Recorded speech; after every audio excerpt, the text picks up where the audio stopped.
Wayyaa harka fuunee akkam jirtu maatiin haaromsaa ta'eek YouTube chaanaalii kanaaf haaraa warri taatan salphistanii sabiskiraayib gochuudhaan odeeffannoo teekinooloojii afaan Oromootiin darbu argachuu akka dandeechan kabajaan isin gaafadha. Sabiskiraayib waan gootaniif immoo galatoomaa isin jedha. Har'a wanti wajjin ilaallu PDF tokko gaafa arganne PDF sana edit gochuun hin danda'amu akkuma beeknu. Isa edit gochuun hin danda'amne kana edit gochuudhaaf immoo maal gochuu qabna? Wordiitti jijjiiruu qabna jechuudha. So wordiitti jijjiiruudhaaf immoo weebsaayitiin nu barbaachisu tokko jira jechuudha. Haala salphaa ta'een akkamitti waan sana raawwachuu dandeenya waan jedhu har'a wajjin ilaalla. Amma dhuma qophii keenyatti turtii gaarii wajjin haa qabannu isin jedha. Galatooma.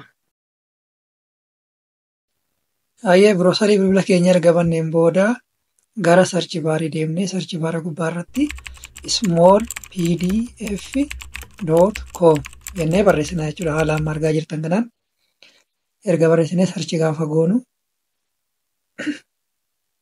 waan interfeesii nu bahutu jira. Xannoo eegayi kun soo erga akkanatti nu bahee booda we can make PDF easily nu jiree jira jechuudha. Scroll goonee xannooma gaafa ol baane gara jalaati irratti PDF to Word kan jedhu jira jechuudha. PDF to Word convert godhaa. So PDF to convert to Word kan jedhu sana gaafa tunne ishee kana nu baasaa choose file nu jedha. Faayilii filanna. Faayilii kana yookaan kompiitara keenya yookaan bilbila keenya irraa bakka inni jiru jalaa seennaa jechuudha. My device from device hin jedhaani. Bilbila irraa hin qaba waan ta'eef ani laaptoop irraa hin sinitti agarsiisa waan ta'eef so bakka faayiliin sun jiru deemna.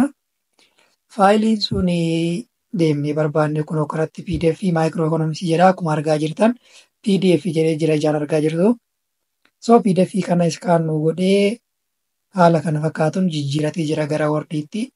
Akkuma argaa jirtan qastiidhaan Wordii nutti agarsiisaa jira. So erga xumuree booda daawulood godhanna. Daawuloodii sana bakka itti daawulood gochuu barbaadnu nu hayyamaa. Isuma duraan jiru cinaatti daawulood godhee isinitti agarsiisaa garaagarummaa jiru ilaalla waan ta'eef.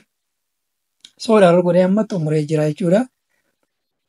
Gara faayilii gaafa deemnu akkuma argaa jirtan wal maddee jira. Maayikiroo ikoonoomiksi kan jedhu kan jalqabaa diimadha. Kan itti aanu garuu Wordiidha waan ta'eef. So haala kana fakkaatuun erga jijjiiree booda akkuma argaa jirtan kun PDFdha. Edit gochuu hin dandeenyu. Garuu inni kun immoo Wordii waan ta'eef Wordiidhaan banaa jira akkuma argaa jirtanii. Edit illee gochuu dandeenya. Akka barbaannetti fayyadamuu dandeenya jechuudha. Bifa salphaa ta'een riisarchiiwwan garaagaraa madda biraatirraa gaafa arganne haaraa barreessuurra isuma jiru sana PDF isaa gara Wordiitti jijjiirree haala kana fakkaatuun xumurra isin jedha. Akka isinitti tole immoo abdii guddaan qabaa. Next video irratti maal akka isin hojjedhu gaafii fi yaada yoo qabaattan walumaa galatti wanti fooyyessu ogaa jiraate comment section jala naa kaa'aa nan dubbisa isin jedha. Galatooma.